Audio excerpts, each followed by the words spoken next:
We want to check out what our texture is able to tell us. Is there more information inside than just the color channel? And how can we use this information to make our render look even better? First, we look to the base color information to get a feeling of what the texture can tell.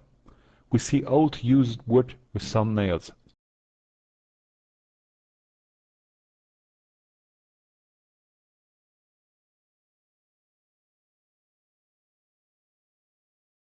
The wood is almost brown with some brighter yellowish parts and some darker brown parts and some paint spots. And now a big computer graphic secret. In the moment you can see something, you can select it. The easiest way to select something is if you select by color. The color range selector does this job in Photoshop. You can point your color picker somewhere to select a range of similar colors.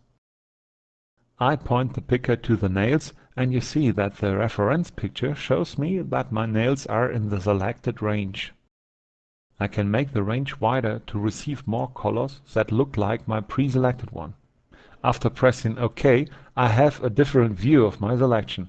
The selection is represented as a small line that moves and sparkles.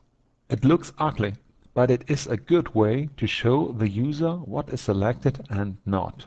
If Adobe would use a line, you can never be sure if this line is something inside the picture itself. You can switch to a different view of your selection by using the Quick Mask option. The selection is now represented by a more or less translucent color. I set it to 100%. That means full color, and I want to see the selected areas. You see that the selection is not perfect and we have selected more than just the nails. To make the selection of the nails complete, I can use the paint tool to paint the areas of the nail with my mask color. I do this very roughly. To deselect the parts we don't want to have, I just erase the red color by painting it over with white. Masking is black, demasking is white.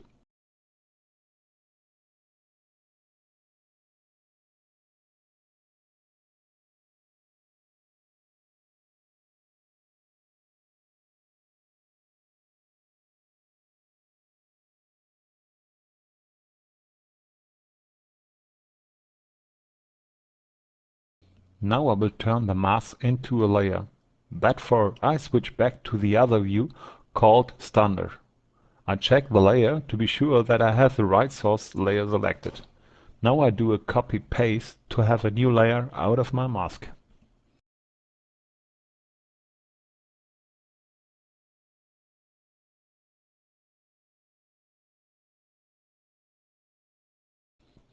I switch off the base layer to show you what we have. You see that our selection is in place with our base layer and we have the parts of the metal nail selected. In the moment I do the flatten image action and don't have the base switched on, Photoshop will do the flatten with white. Now you see a mask that represents the parts of our structure that should be rendered differently than my usual wood. I would say the wood is matte and the old nail surface could be more reflective and a bit metal-like. That's the way we can select all different areas of our texture that act differently to the base material, like these paint spots. These spots could be shiny or foam looking, like the matte shader, which we should use for the wood texture.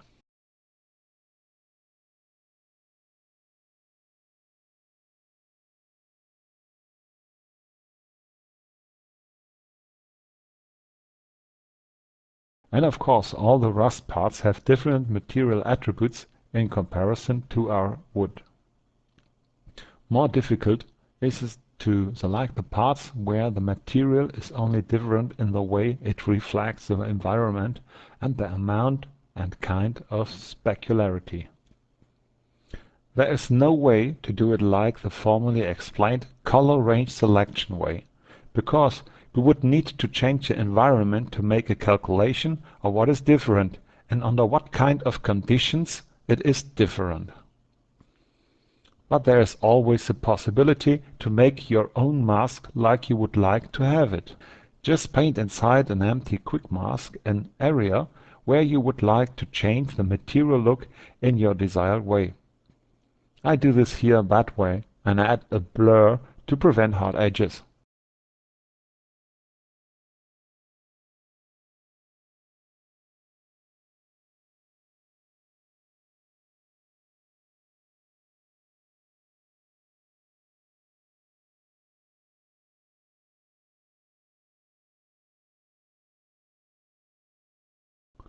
Flatten image and I receive a picture that represents the area where my changes will occur.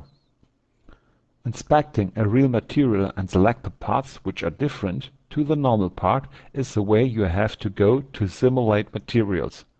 You can work out your selection either by technique or just by painting the structure. I have added a scene file with the demo material inside the syllabus of this chapter.